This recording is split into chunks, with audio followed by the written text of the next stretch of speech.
Daveeezy, we are back with another video. I'm not gonna waste no time. Y'all see the thumbnail, y'all see the title.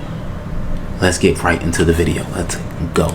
Getting an inside look as to what a second Trump term could look like.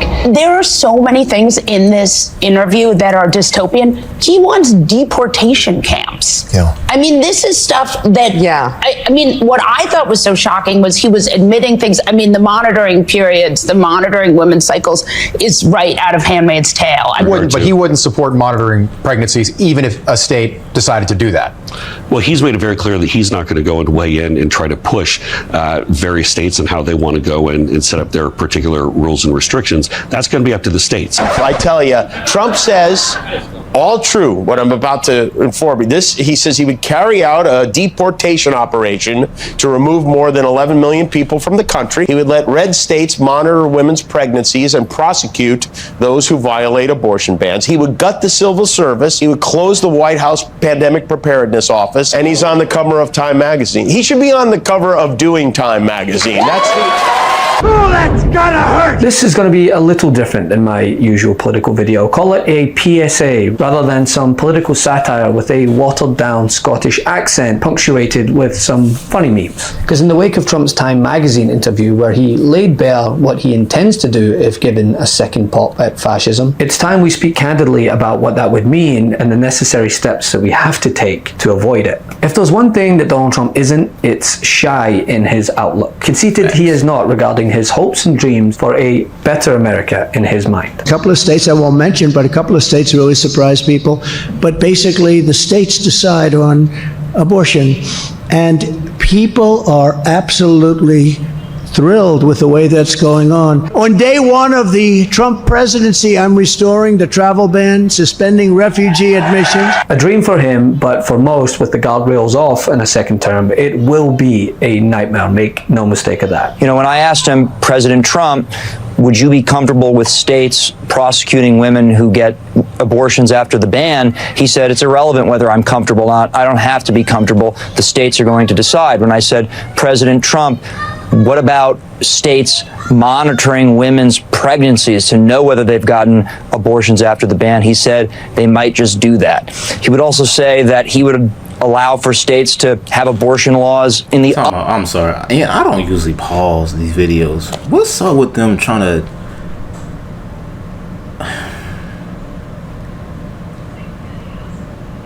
If a woman's trying to abort her baby, that has nothing to do with anybody else besides the woman. That is insane, bro. That just bothers the shit out of me. Wow. Other side of the direction too. So President Trump is really staking out this in the middle of the video states' rights issue when it comes to abortion. Yeah, I mean, but you did paint a fairly draconian picture there that states might monitor women's pregnancies. And by virtue of not opposing that, isn't that sort of a tacit acceptance of that? I mean, I do wonder whether he can get away with that, because Joe Biden certainly does not think that that is a tenable position and has been saying as much on the campaign trail. I think they've made an ad to that effect. I mean, did you get any sense of hesitation on Trump's part when you asked him such a specifically Handmaid's Tale-like end times scenario?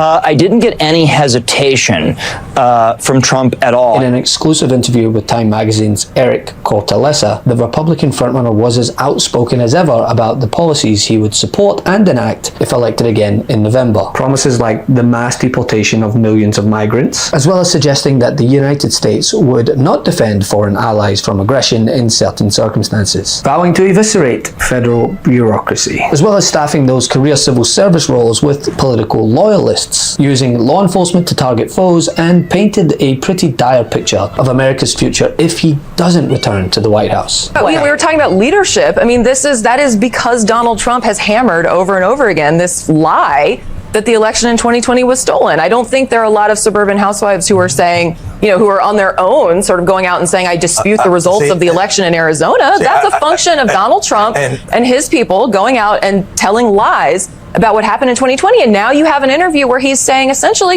if I don't like the outcome of this election, I'm going to do that again. That is a fundamentally dangerous thing. It is also, to David's point, a political loser. I mean, we've seen time and again, we saw in the midterms in 2022, the concept of political violence The notion that our democracy was under threat was motivating to people. Voters said, I reject this. Which sounds eerily familiar, no? Not just to fascist regimes that have plagued history, but to his first term. Only now we have his record to show that they are not just empty threats. He seeks to expand, and of course in an ironic oxymoron to the small government, big on freedom type of messaging that Republicans claim to support, Trump would expand the powers of his presidency that he would then wield against his political opponents. See his endless calls for presidential immunity as an example. And it wouldn't just be his political opponents that would be targeted, it would be massive groups of people in America, specifically women, as we've seen already. Now, during the interview, Trump cowardly sidestepped questions about what specific policy he would support as president regarding abortion, arguing once again that the decisions are made at the state level, which, as we've seen in Arizona, result in some draconian measures put into place, to which, according to Trump's correspondent, he is all in favor of. For 54 years, they were trying to get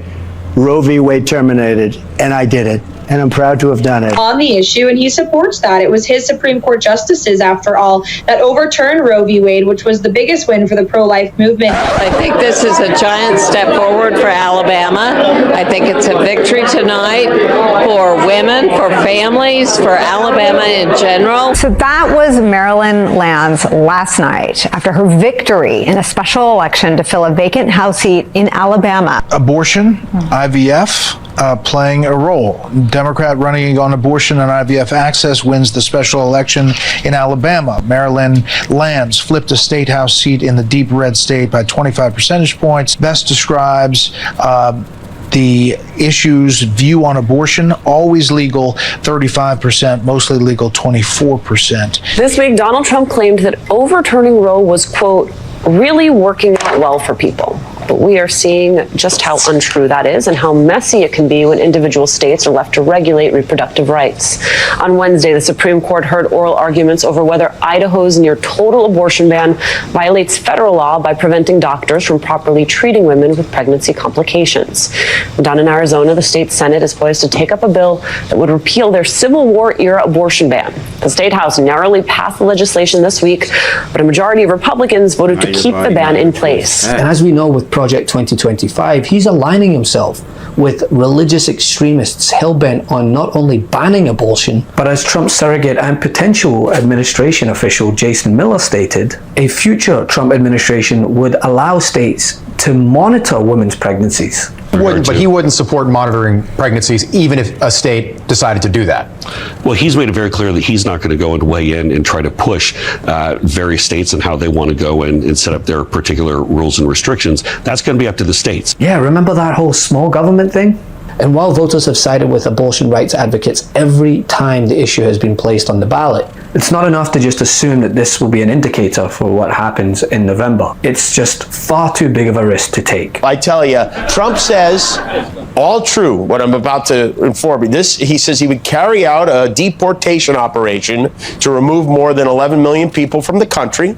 He says he would use the military to build migrant detention camps. He would let red states monitor women's pregnancies and prosecute those who violate abortion bans. He would, at his personal discretion, withhold funds appropriated by Congress. He would fire any U.S. attorney who wouldn't carry out his order to prosecute. He's weighing pardons for everyone who attacked the Capitol January 6th. He said he might not come to the aid of an ally in Europe or Asia if he felt that country wasn't paying enough. He would gut the civil service. He would close the White House Pandemic Preparedness Office and staff his administration only with those who believe the election was stolen from him. And when they asked about dictatorship, he said, I think a lot of people like it. And he's on the cover of Time magazine. He should be on the cover of Doing Time magazine. That's Doing Time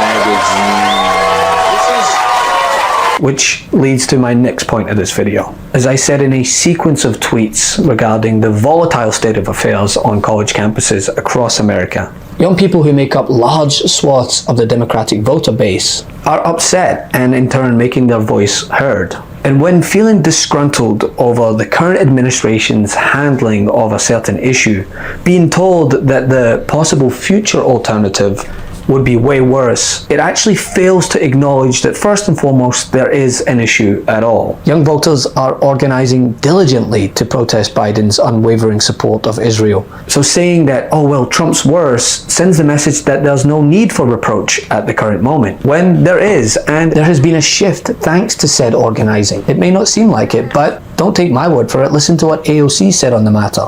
What do you say to a young progressive or an Arab American who says to you, I just can't vote for Biden again after what he's enabled in Gaza? What do you say to them? I mean, I think everyone comes to this prospect and this conversation with a different history, different background, what they bring. You know, for an individual Palestinian American that has had their family killed, there is nothing, I mean, I am not here to lecture anyone.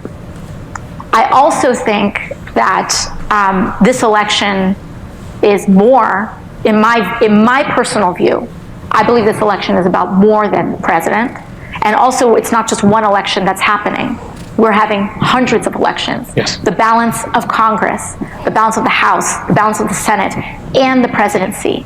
And I have a vested interest in protecting democracy, not just here domestically, but globally.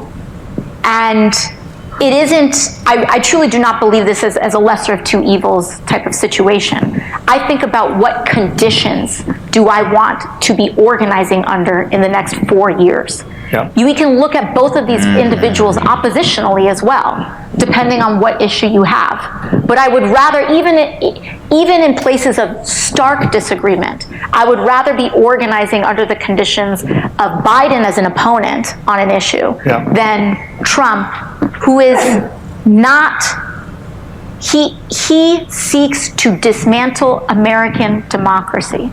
And I am taking that personally very seriously, because we will not be able to organize for any movement towards anything if we are facing the jailing of dissidents. I mean, this is the kind of authoritarianism that he threatens. And we have to take it seriously. And this, I want you to hear this, this is where discourse is so important. Not simply just stating who would be worse on a matter, but which candidate would be more malleable and receptive to those organizing for change.